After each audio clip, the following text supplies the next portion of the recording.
The wind in the alien settlement carried the smell of fear. It was the night of the offering in the main square. People gathered in a tight circle, their glowing lanterns casting trembling light on the scene. In the center stood a small alien. Girl barely past her teenage years, her wrists bound in iron cuffs. Her hair shimmered like silver threads in the firelight, and her large, pale blue eyes darted around like a trapped animal. No one spoke her name. No one dared. She was tonight's sacrifice. The guards, tall and armored, stood like stone around her. Behind them loomed a massive set of iron gates. Beyond those gates was only darkness. And the stories, they said a monster lived there. Not a creature of nightmares, something worse. It had claws that could tear through steel, teeth that could bite through bone in a single snap. No one who went beyond the gates ever came back. The girl's knees shook, so hard she could barely stand. Ethan Cross stood at the back of the crowd, his hands buried in the pockets of his weathered coat. He was human, one of the very few who ever passed through this remote alien world. He had only stopped here to trade, to rest before moving on. This was not his fight, not his business. But when his eyes met hers across the crowd, something hit him in the chest like a hammer. Her lips trembled, but her gaze begged for help. The village leader stepped forward, his voice booming. Tonight, the monster will be fed. Tonight, our safety is bought. A deep murmur ran through the crowd. Some looked away. Others stared at the girl with pity, but no one stepped forward. No one ever did. The guards grabbed the girl by the arms and began marching her toward the gates. She stumbled once, earning a sharp jerk from one of them. Ethan's jaw clenched. He told himself to stay out of it. He told himself these weren't his people, and their customs weren't his to judge. He told himself that stepping in could get him killed. And then the gates groaned open. A sound rolled out from the darkness, low rumbling, and deep enough to vibrate in his bones. The kind of sound that makes every instinct in the body scream. Run. The girl froze, her breath coming in quick. Panicked gasps, something inside Ethan snapped. Stop, he said. It wasn't loud, but the word cut through the night like a blade. The guards halted. The leader turned slowly, his ridged forehead creasing in annoyance. This is not your concern, human, the leader said coldly. Step aside. Ethan moved forward, his voice steady. She's not going in there. The crowd gasped. Someone muttered, he's insane. Another whispered, the monster will take him instead. The leader's eyes narrowed. You do not understand, outsider. The monster protects us. If it is not fed, it will break free and kill many. That is why the offering is needed. If you take her place, it will only demand another. Ethan didn't glance at the leader. He looked only at the girl. What's your name? He asked. Her lips parted, but no sound came. It doesn't matter, Ethan said softly. You're not dying tonight. The leader's voice hardened. Step back, human. Ethan took another step forward. If the monster wants her, it'll have to go through me. For a long, heavy moment, no one moved. The firelight flickered on the guard's armor. The girl's eyes widened, confusion mixing with hope. The leader studied him. Then, it can take you instead. The crowd murmured in shock. A few even smiled grimly. They thought they were watching a fool walk to his death. Ethan took the girl's chained hands gently and guided her behind him. Open the gate, the leader commanded. The guards obeyed. The great iron doors groaned wider, the darkness inside swallowing the light from the square. The growl came again, louder this time, rattling the air. A shadow moved. It was massive, far larger than Ethan expected. Two glowing golden eyes appeared in the dark, unblinking and fixed on him. The air smelled faintly of metal and blood. The girl's fingers tightened on his arm. Don't," she whispered. Ethan didn't answer. He stepped forward. The gate closed behind them with a crash that echoed through the cavern ahead. The sound of the crowd faded, replaced only by the steady, heavy thump of something breathing in the dark. Ethan forced his voice steady. "Whatever you are," he murmured, "you're not getting her." From the shadows, the golden eyes blinked once. Then the growl rose into a deep, rumbling sound knot of rage. But something else, something almost curious. Asterisk, the air inside the gates was colder. Still, too still. Ethan's boots crunched over gravel as he stepped forward, the alien girl clinging to his sleeve. Behind them, the heavy gate slammed shut with a sound that felt like the end of a life. The golden eyes in the darkness never looked away from him. They moved, slowly circling, watching, measuring. The firelight from the square didn't reach this far. Instead, faint glows came from strange moss clinging to the cavern walls. Their blue-green light revealed pieces of the monster. Broad shoulders, thick limbs, hide crisscrossed with scars. It was not the wild beast Ethan had imagined. It was worse. The thing moved with purpose. It was hugely 3 times his height, but there was something almost human in the way it tilted its head. It wasn't dumb. It was thinking. A deep growl rumbled from its chest, so low it vibrated in Ethan's ribs. The alien girl, still bound, pressed herself against him, trembling. He bent slightly toward her. "Stay behind me." She hesitated, then whispered, My name is Lyra." He gave the smallest nod. "All right, Lyra, we're getting out of here." She shook her head quickly. "You can't leave." "The chains." She pointed deeper into the cavern. Only then did Ethan notice the heavy iron bands around the monster's front legs, each connected to thick black chains bolted into the rock. This thing wasn't free, was a prisoner. The monster moved closer, lowering its head until those golden eyes were only a few feet away. Ethan could see every detail now, the rough texture of its skin, the faint metallic gleam of its armor-like plates, the small, deliberate flares of its nostrils as it breathed. Him and Ethan didn't flinch. "I'm not afraid of you." The monster made a sound, a slow, heavy exhale, almost like a laugh. Lyra's voice was barely a whisper. "Its name is Vorak."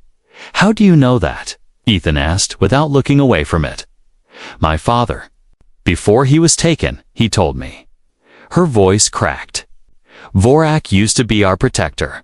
Long ago, before the council chained him here. They say he guards us from worse things beyond the mountains."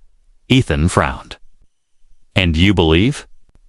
That Lyra's eyes dropped. "I don't know anymore." Vorak growled again, but it wasn't the sound of hunger. It was deeper, sharper.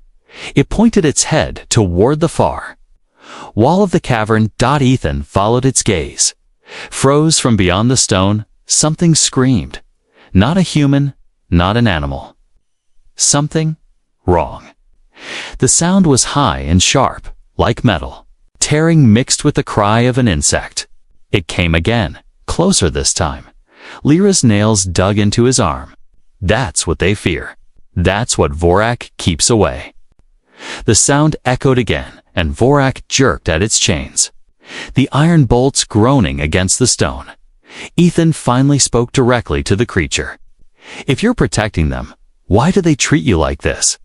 Vorak didn't answer, at least not in any language Ethan understood, but it made a series of deep, resonant sounds, and to Ethan's shock, Lyra's lips moved in response. You can understand it?" Ethan asked. She nodded. "A little. My father taught me the old tongue." She glanced at Vorak. Then, back at Ethan. "It says the council is lying. The enemy comes no matter what.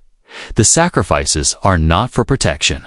They're just feeding it enough to keep it alive so it can fight when the time comes." Ethan's stomach turned. "So you were just rations?" She swallowed hard. Yes. Another scream rang out, this time closer. The sound of rock cracking echoed through the cavern. Lyra whispered urgently, "If it breaks through, the whole village will die." Ethan looked at the chains. "We can get you out of here," he said to Lyra. "But if we're going to survive, we might have to set this thing free too." Lyra stared at Vorak, then at Ethan. Fear and doubt battled in her eyes. If you're wrong, then we both die," Ethan finished. But if we do nothing, we die anyway." The ground shook once.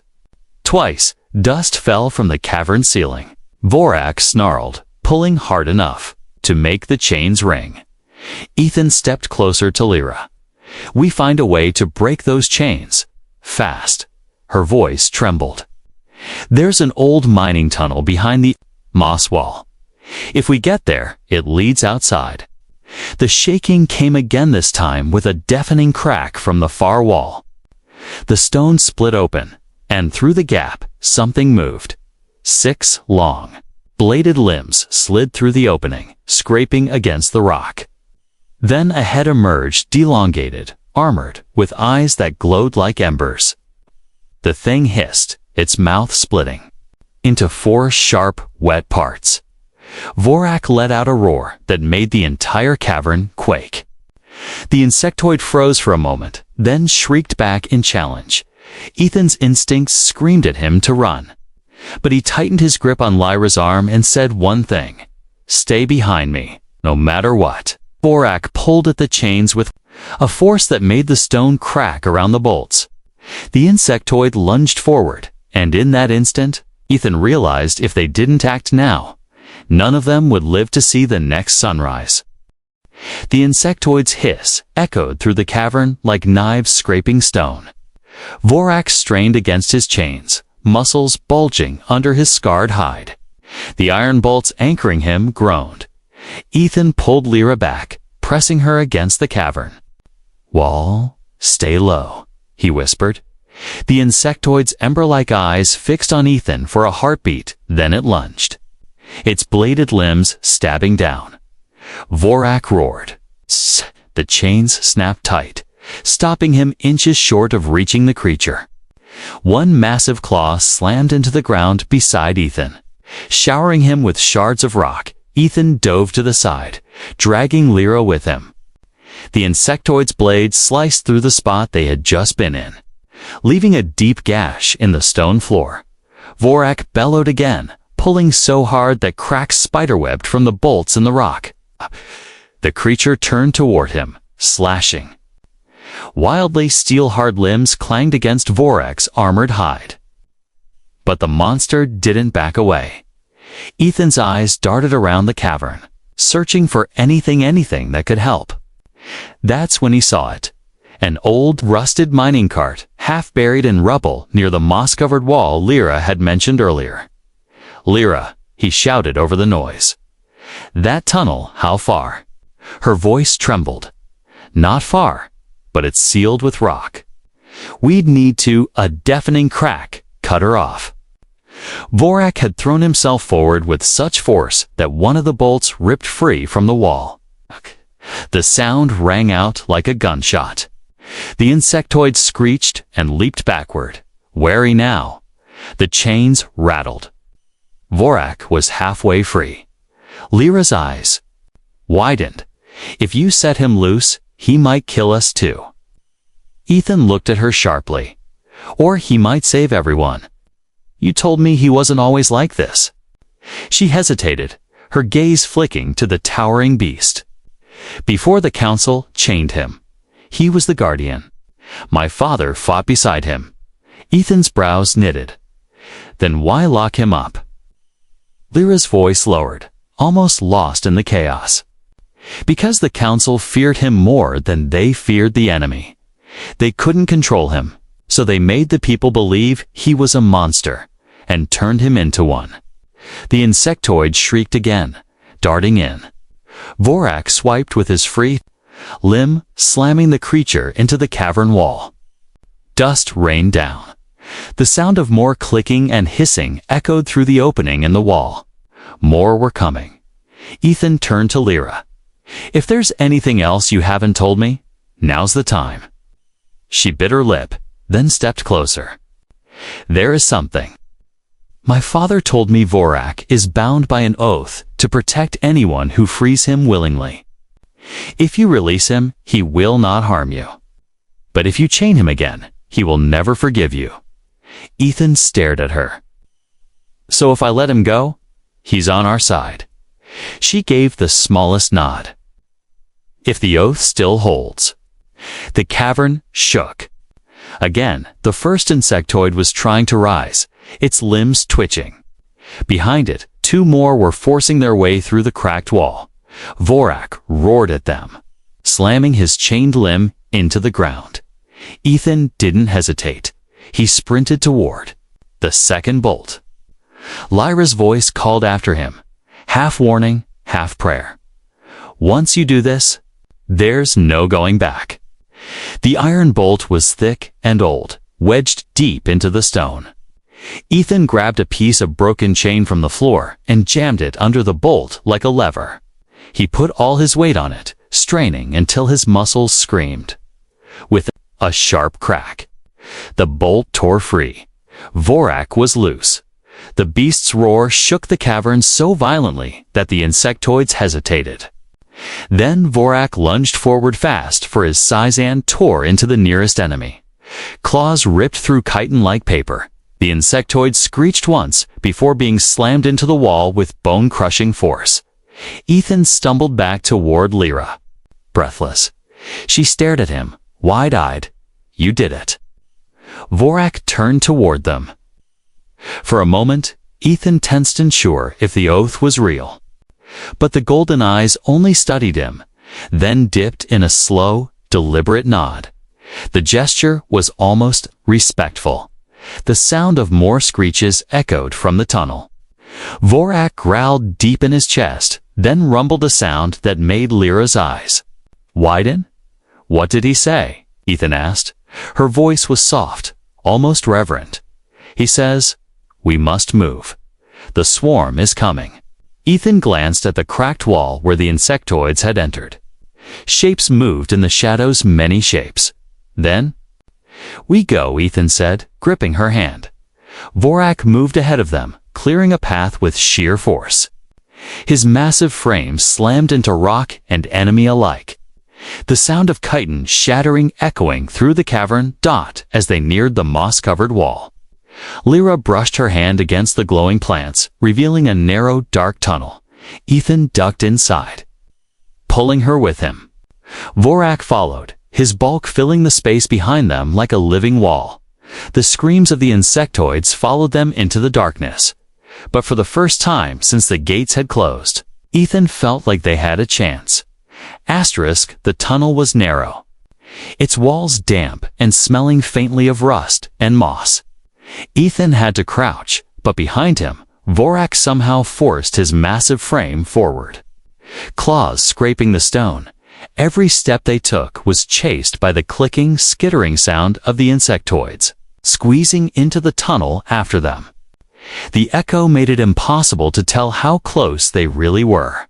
"Faster," Ethan urged, his hand gripping Lyra's as they ran. "There's an opening ahead," Lyra whispered, breathless. "It leads to the old mines." The glow from the moss faded as they moved deeper, leaving them in near darkness. The only light now came from Vorak's golden eyes, gleaming like twin lanterns behind them. His growls rolled through the tunnel, low and threatening, aimed at the creatures following. A sudden clang echoed ahead. Ethan froze. What was that? Lyra's face tightened. A gate. I forgot. I rounded a bend, and Ethan saw it of massive steel, great blocking the tunnel. Rusted, but still solid. The hinges were coated in green corrosion, and the lock was nearly the size of his head. No key. Ethan asked, already knowing the answer. She shook her head. It was sealed years ago. No one was meant to come this way again. Behind them, the clicking was louder, now much louder. A sharp, high-pitched screech pierced the air. "They're close," Ethan said. He tried the lock, pulling at it until his shoulders ached, but it wouldn't budge. Vorak stepped forward, sniffing at the grate before slamming one claw into it. The impact made the whole tunnel shake. The grate bent slightly but held. Again, Ethan shouted. Vorak roared and struck twice more. This time, the metal screeched and warped, but still didn't break. Lyra pointed to the corner where the wall met the grate. "There's a weak point. My father told me about it tits where the builders cut corners." Ethan grabbed a jagged rock from the ground and began smashing it against the spot. Bits of stone and metal chipped away. Vorak seemed to understand and slammed his weight against the same place. The grate groaned, then tore free from the wall, crashing to the ground in a burst of dust. "Go," Oth barked. They sprinted through into the old mines. The air was cooler here, filled with the scent of iron and stale earth. Wooden beams lined the walls, some cracked and leaning. "This way." Lyra pointed to a side tunnel. "It's a shortcut to the surface." They ran Vorak close behind, his heavy footsteps shaking the loose boards above. Halfway through the tunnel, Ethan noticed the ground was sloping upward. Relief flickered in his chest. They were getting closer to freedom. But that hope shattered. When the sound of breaking wood echoed ahead, they turned a corner and stopped dead. The passage had collapsed, tons of rock and timber blocking the way. Lyra's face fell. No, this wasn't here before. Ethan cursed under his breath. Behind them, the clicking sounds were almost on top of them. Shadows shifted in the tunnel. Vorak growled, his head snapping toward the sound. Then, without hesitation, he moved to the rockfall and began ripping boulders out with his claws. "Help him," Lyra shouted. Ethan jumped in, pulling it smaller. Rocks, tossing them aside. Dust filled the air, making it hard to breathe. Every second counted. The insectoids hissing was so close now that Ethan could see their glowing eyes in the dark. One of them lunged forward, its bladed limbs slicing through the air. Ethan twisted away, but the tip cut a shallow line across his shoulder. He gritted his teeth and shoved a rock aside. Vorak roared and charged the swarm, slamming one creature into the wall with such force it split in two. But there were more, coming to many. Lyra grabbed Ethan's arm. "The gap's big enough. Crawl." He turned and saw that she was right in narrow space, just enough for a human to squeeze through. "Go," he shouted. She hesitated. "What about I'll be right behind you?" She crawled into the gap. Ethan covered her, swinging a broken beam at an insectoid that tried to follow. It shrieked and stumbled back, giving him just enough time to crawl after her. Vorak followed last, forcing his massive body through the space. His armor scraped against the rock, sending sparks flying. The insectoids swarmed after him, claws snapping, but with one last shove. Vorak burst free into the open air, the collapse sealing the tunnel behind them. They stumbled into a rocky canyon lit by a pale alien moon. Cool wind rushed over Ethan's face, carrying the scent of night-blooming flowers. They were out, but not safe. Lyra looked back at the sealed tunnel, then at Vorak. "They'll find another way out. We don't have long." Ethan met her gaze, his breath still ragged. "Then we keep moving. We find somewhere to fight on our terms." Vorak rumbled low, his golden eyes scanning the horizon, and in that moment, Ethan realized the real escape hadn't even begun yet. The moon hung low in the sky, its pale light casting long shadows over the village. But the peace was gone. Ethan, Lyra, and Vorak stood on a rocky ridge overlooking the settlement below. Flames flickered in the darkness, and the sound of screams pierced the night air. The insectoid swarm was attacking. Lyra's eyes filled with tears. "They're destroying everything. The village, my home." Her voice broke. Ethan gripped her shoulder.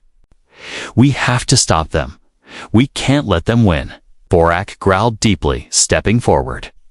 The chains were gone now, but the scars of captivity showed in every movement. The beast was ready to fight. Below, the village council warriors tried to hold the line, but their weapons, rusty spears and brittle shields, were no match for the insectoid creatures. The swarm tore through defenses with bladed limbs and fierce speed. One warrior fell, screaming as a creature bit into his arm. Another was dragged screaming into the shadows. Ethan looked at the chaos and anger boiled inside him. The council had led for years, sacrificing innocent lives while hiding behind false stories of protection. He grabbed Lyra's hand. "We need to get to the center of the village. We must protect your people." They raced down the rocky path, Vorak following close behind. As they reached the outer gates, they saw the council leader shouting orders, but his face was pale. With fear, Lyra cried, "Help them!" With a deafening roar, Vorak charged into the swarm. His massive claws ripped through the insectoids, smashing them against walls and crushing their sharp limbs. The creatures shrieked in pain but kept coming. Endless and furious, Ethan fought alongside Vorak, using whatever he could find, broken wood, stones, to fend off the attackers. Lyra darted through the streets, shouting warnings and helping the injured to safety. In the chaos, Ethan saw a group of villagers huddled inside a broken building. A small child was trapped under debris, crying for help. Without hesitation, Ethan rushed to the child, lifting the heavy stone and carrying him out to safety. "Thank you," the mother cried, clutching her child tight. But the fight was far from over. From the edge of the village came a sudden, sharp shriek. Ethan turned just in time to see a gigantic insectoid, larger than the rest, step into the open. Its eyes burned with rage, and its claws dripped with venom. Vorak growled. Stepping protectively in front of Ethan and Lyra, the council leader shouted, "It's the queen. If she lives, the swarm will never stop." Ethan felt the weight of their fate in that moment. The queen had to be stopped. "Lyra," Ethan said urgently, "can you lead us to the hive? If we destroy it, the swarm might retreat." Lyra nodded, determination replacing fear in her eyes. "Follow me." They ran through narrow alleys and broken buildings, the sounds of battle echoing behind them. Vorak cleared the path, smashing any insectoid that tried to block their way. Finally, they reached the mountain's base, where a huge, pulsating hive pulsed with dark light. The queen sat in the center, a grotesque, terrifying creature with dozens of legs and a mouthful of razor teeth. Ethan swallowed hard. "We have to be careful. One wrong move, and we'll be dead." Lyra looked at Vorak. "Can you help me get close?" Vorak nodded slowly. Ethan watched as Lyra picked up a sharp piece of metal from the ground. "I'll draw her attention." She said quietly. "No," Ethan shouted. "It's too dangerous." But Lyra was already moving forward. "Be safe," Ethan called after her. The queen noticed Lyra immediately, rising to attack. Lyra dodged, moving quickly to keep the queen focused on her. Ethan and Vorak took advantage of the distraction. Vorak's claws held explosives that Ethan had found in the mines. Leftover traps from long ago, Ethan sprinted toward the hive's base and planted the explosives deep inside. The queen shrieked, sensing the danger, and lunged at Ethan. Vorak roared and slammed into the queen, knocking it off balance. Ethan ran back just as the explosives detonated. A massive explosion shook the mountain, sending shards of rock and hive material flying. The queen's screams faded into silence. The swarm scattered, retreating into the dark. Breathing hard, Ethan looked at Lyra, who collapsed onto the ground, exhausted but alive. Vorak stood tall. Battered but victorious, Ethan smiled. "We did it." Lyra smiled back. because we fought together. The village was saved, but more than that, a new hope was born. Asterisk, the mountains still trembled from the explosion. Dust hung thick in the air, mixing with the sharp smell of smoke and crushed stone. Ethan helped Lyra to her feet. Her clothes were torn, and blood stained her arm where the queen had struck her during the fight. "We need to move," Ethan said, voice steady but tired. The swarm could come back. Lyra nodded, wincing as she held her injured arm. "There is one more place we must check, the heart of the hive." Vorak growled low, his golden eyes fixed on the mountain's dark center. The beast moved with a slow, heavy step, as if he knew the danger that still waited together. The three of them entered the shattered hive. Inside, the walls pulsed with a strange life, almost like a beating heart. The soft glow revealed broken insectoid bodies and shattered eggs. Lyra's voice was barely above a whisper. "The queen controlled everything here.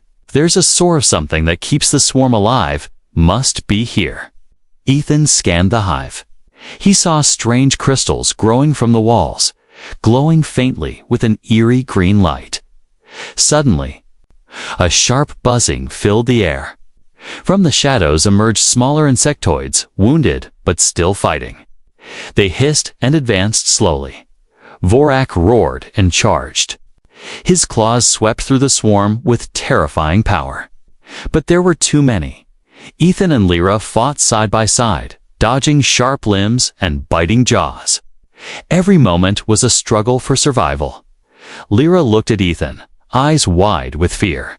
"We won't last long like this," Ethan nodded. "We have to destroy the crystals. That's what feeds them." Lyra pointed to a large cluster glowing near the hive's center.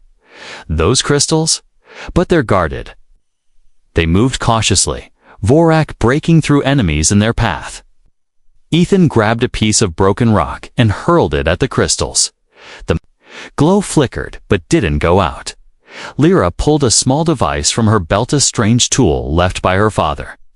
"This can shatter the crystals, but it takes time to work." Ethan covered her as she activated the device. A low hum filled the air as it started to vibrate against the largest crystal cluster. The insectoids attacked harder. Sensing the threat, Ethan fought with all his strength, holding them back. Vorak bellowed and struck down foes, but even he was pushed to the limit. Minutes passed like hours. Sweat and blood mixed on Ethan's face. Finally, the crystals cracked, shards falling to the floor with a soft crash. The green glow faded. The insectoids screamed, their strength fading quickly. They retreated into the darkness, leaving the hive silent. Lyra slumped to the ground, exhausted. Ethan caught her before she fell. "You saved us," she whispered, tears in her eyes. Ethan smiled tiredly. "No, we saved each other." Vorak lowered his massive head, resting it gently on Ethan's shoulder. For the first time, Ethan felt a connection not just to the beast, but to this alien world and the girl beside him. Outside, the first light of dawn broke over the mountains. The nightmare was over. But the real challenge, building a future, was just beginning. The sun rose slowly over the village, painting the sky in soft pinks and golds. Hush! The night's terror had passed, but its mark was clear. The village was quiet, too quiet to Ethan. Lyra and Vorak stood at the edge of the settlement. The villagers gathered around them, eyes full of wonder and fear. Some looked at Vorak with suspicion. Others looked at Lyra with new respect. The council leader stood apart, his face pale and tight with shame. The truth was out. The lies they told for generations had crumbled with the fall of the hive and the return of Vorak. Ethan stepped forward, his voice calm but strong. "This village no longer needs sacrifices." Whispers ran through the crowd. Some nodded, others gasped. Lyra looked at her people, then at Ethan. "For years, we lived in fear, afraid of a monster and an enemy that we thought we could not fight. But the truth is, we are stronger than we believed. She turned to Vorak, who stood tall and proud. This is Vorak, not a monster, but our guardian. A child stepped forward, eyes wide, and reached out a hand. Vorak lowered his massive head gently so the child could touch him. The beast's golden eyes softened. The crowd began to smile. Some stepping closer, their fear slowly melting away. The council leader cleared his throat and stepped forward. We were wrong. We have failed you all. He looked at Ethan and Lyra. Thank you for saving us from our own blindness. Ethan shook his head. It wasn't just us. It was all of you when you chose hope over fear. Lyra smiled, tears glistening in her eyes. I'm free now, not just from chains, but from the old fears that held me back. And I want to help build a new future. Vorak rumbled deeply, a sound full of promise and strength. Ethan placed a hand on Lyra's shoulder. You have a new family here. And in that moment, something changed.